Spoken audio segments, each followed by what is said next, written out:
Photo எடுத்தாரு அது ஒரு இது ஒரு விஷயம்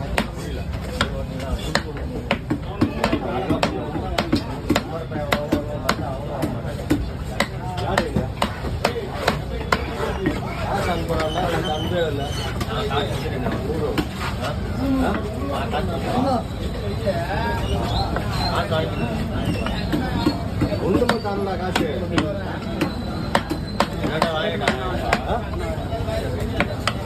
சீரியஸ் திரும்ப இந்த மாதிரி பெரிய கவராக வரணும் புரியுதா? சின்ன கவரில் போடக்கூடாது கையில் பெரிய பையன் வந்து பெரிய லூஸாக இருக்கும். ரொம்ப வரைக்கும் இருக்கும் டைட்டாக வச்சுக்கா அப்படி கெட்டி ஆகிடும். போய் பெரிய பெரிய பையன் வாங்கிக்கிறேன் அதை எடுத்துக்க பெரிய பையனை போட்டுக்க. ஏன்னா பக்கடா சைஸ் போட்டு